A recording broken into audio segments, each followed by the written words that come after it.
Hello and welcome to the 2021 conference of the Illinois Association of Free and Charitable Clinics. The Illinois Association of Free and Charitable Clinics strengthens and grows Illinois' free and charitable clinics, without whom over 100,000 uninsured and underinsured patients would otherwise have no access to quality health care. The IAFCC helps free and charitable clinics move effectively into the future, advocates for the uninsured, supports clinics' volunteer workforce, and connects clinics to resources. This year's conference theme is New Decade, New Challenges, New Solutions. We are so grateful to all our conference sponsors. My name is Julie Darnell, and I'm an Associate Professor of Public Health Sciences at Loyola University Chicago. And I'm here today to present on the topic of Roadmap to Health Equity, a national initiative that I'm really excited to tell you more about. As you heard, we've got equity in our name. Time to pause this recording and answer this question for yourself and for your own clinic. When you think of equity, what comes to your mind? In our project, we're making a distinction between equality and equity. With equality, the goal is to treat everyone the same. But with equity, the focus is on giving everyone what they need based on their own unique situation, because we're not all of the same.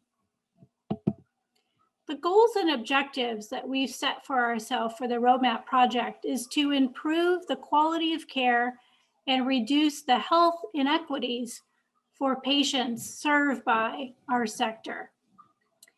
And we're doing this by establishing and utilizing a national data repository, which has standardized, evidence-based quality measures.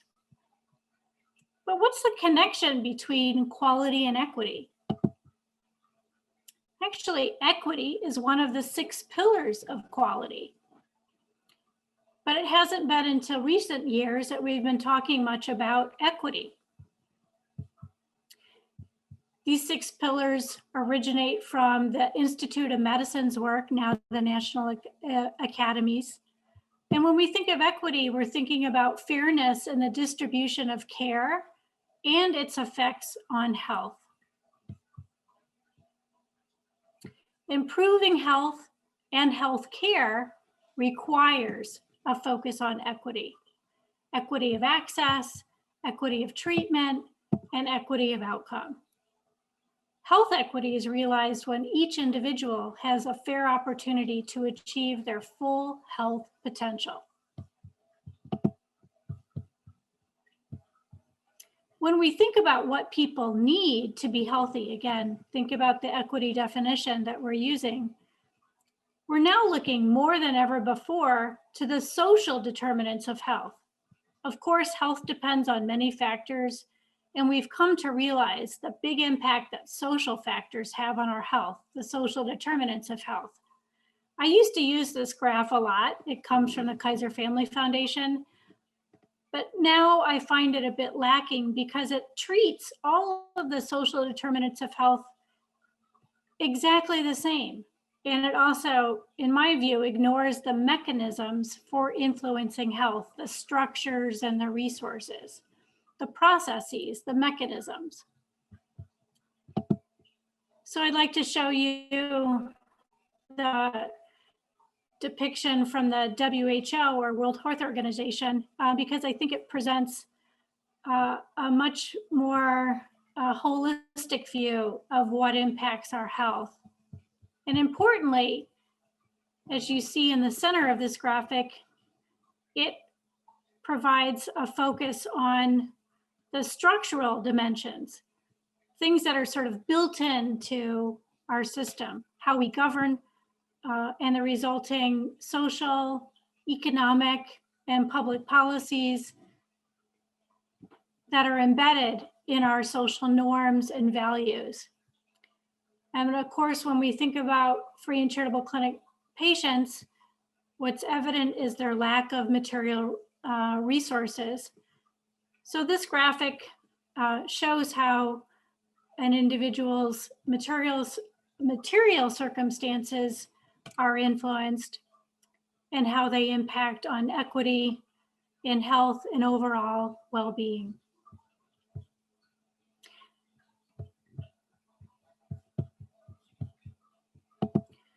So against this backdrop, we've been creating the initiative that has now come to be called the Roadmap to Health Equity.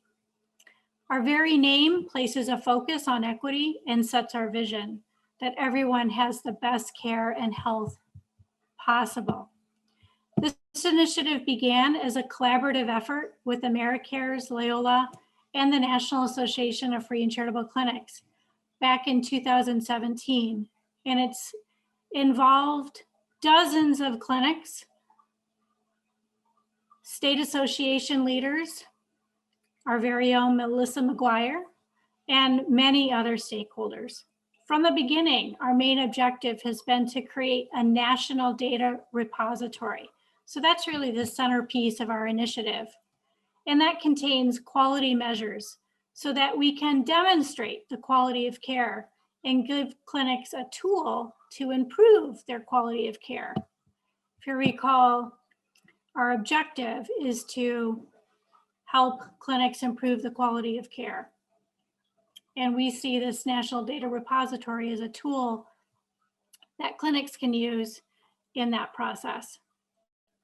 In our first year, we prioritized identifying the clinical quality measures that we'd report into this national data repository. And this eventually became what we call now our starter set. We held an NIH-sponsored conference where we reached consensus on 15 evidence-based clinical quality measures. In our second year, we selected a vendor to build out that data repository. That company's name is called Vision Tree.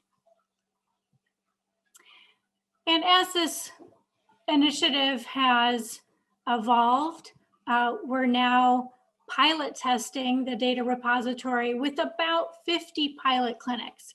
They are now submitting data into that data repository and are working together in what we're calling learning collaboratives.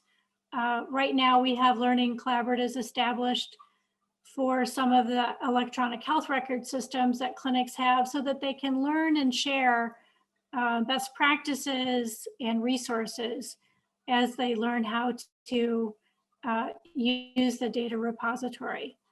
Eventually, what we hope will be produced once we have the data collected is that we will be able to create a dashboard where clinics will be able to compare their quality of care for each of the 15 clinical quality measures against their own clinic, so they could look longitudinally at past years' outcomes, so over time, but also look at their other peers in their free and charitable clinic network, as well as we'll be benchmarking against industry standards like the federally qualified health centers and HEDIS. At our core, the reason why we're collecting this data is to help clinics improve their quality of care. So that's really a key feature of our initiative. This has been a journey that is very much in progress. As I mentioned, this project back in 2017 and began this work when we convened together to adopt our clinical qualities measures, our starter set. But importantly, it also will contain what we're calling real data, race, ethnicity, and language data. So that way clinics will be able to stratify their clinical quality measures against patients' sociodemographic information, their background. So they can look to see if different patient subpopulations are doing differently. So they could look, for example, at their patients of color against their white patients and determine whether or not there are any inequalities in healthcare outcomes. So with this information, clinics, perhaps for the first time, will have information that they can then use to develop new interventions or look at processes that the clinic has to try to determine what is driving those differences. As we have grown and matured, we've been recommending new measures to our data repository. As I mentioned, it began with clinical quality measures because we thought that those would be the easiest for clinics to submit because they have them in their electronic health record system. We have more recently added a measure to allow clinics to look at the patient experience. Over the years, we've have added new partners, importantly, that Institute for Healthcare Improvement, arguably one of the foremost entities, national organizations with expertise in quality improvement. And they are funding 4 of our pilot clinics to look at and help them pursue health equity in their own clinics. And we are hoping to learnings from those 4 pilot clinics and share those learnings with the rest of the roadmap to health equity pilot clinics. We recently convened for the 3rd time where we are looking forward to our first data submission, which is still occurring. We began this process in February and hope to complete the data submission for the initial set of pilot clinics in the coming weeks. So we're at an exciting point in this process in that we have built out the data repository and are now actually collecting data from the pilot clinics who are testing the system. You might be wondering, why are we doing all of this? Sort of what led us here? I want to share with you some of the comments made by some of the roadmap participants. We've been engaged this year in a months-long strategic planning process. And we asked ourselves this question, the why question. Why are we doing this? Well, there are many reasons, as you can see here. For many, it's just the right thing to do. Many of us know that free and charitable clinics provide high quality care, but there's an assumption because we lack the ability to demonstrate either at a statewide or particularly at a national level, the quality of care of free and charitable clinics. While a single clinic might be able to demonstrate its quality of care, we don't know anything collectively. So this roadmap project and its data repository will allow us for the first time to say something about the quality of care at free and charitable clinics on a national scale.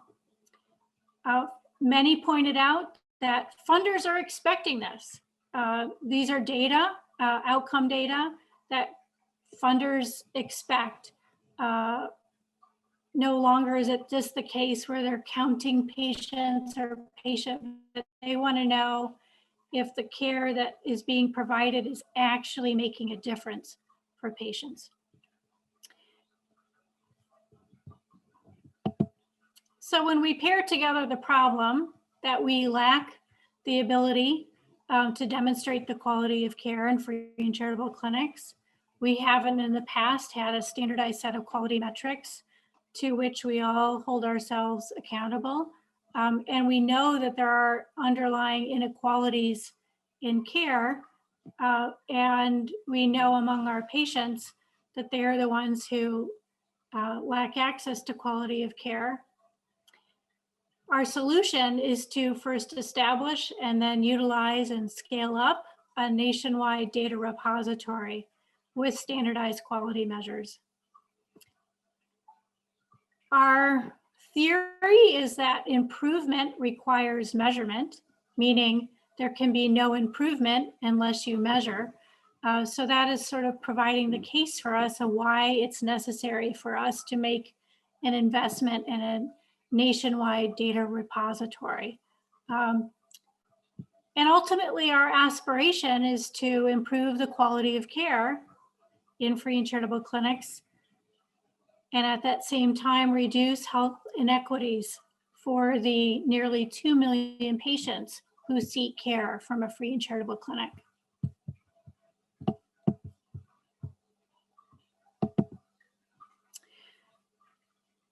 This project has mostly been driven by those who are volunteering their time to put this initiative together. Although I do want to acknowledge the financial support that we've received from AmeriCares in building out the data repository. But we've put together a pretty basic infrastructure to guide the work of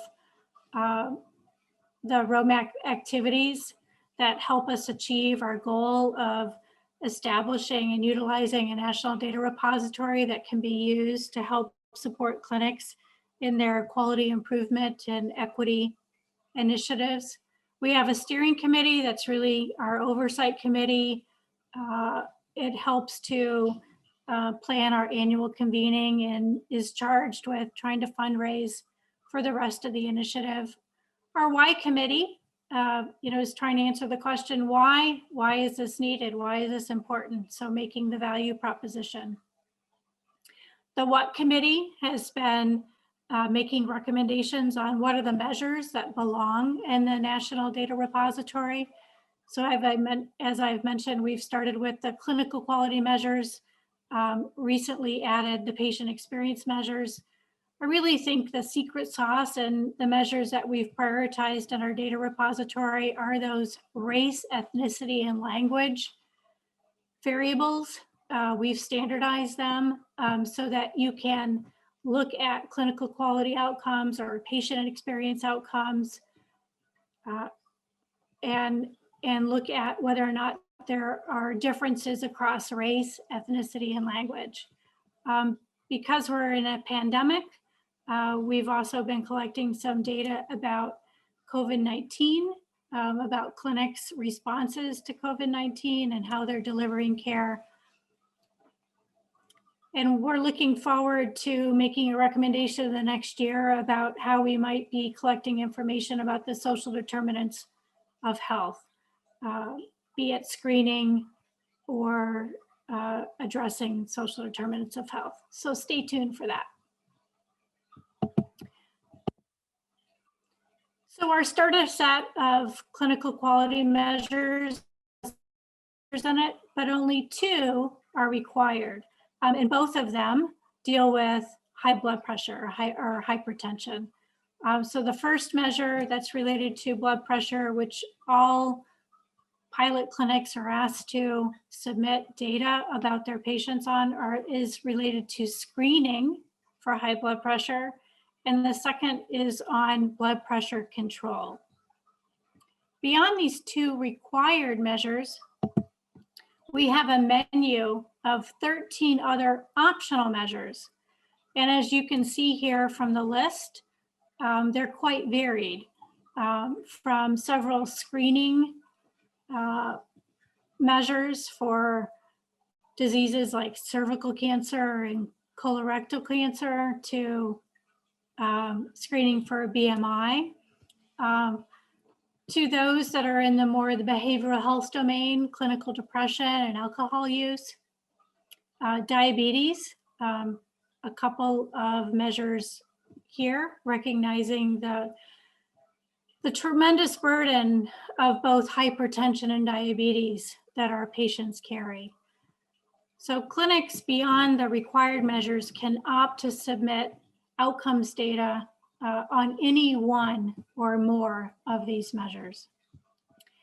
And alongside all of these clinical quality measures, we're also collecting information at the patient level on a patient's age, their sex at birth, their race, their ethnicity, and their language. So the L in real is language. And we have devised several questions that we're asking clinics to standardize. We have several because we know that there's not a lot of uniformity in how clinics are asking this question. So clinics might ask one or more of these. Ask, do they speak a language other than English at home?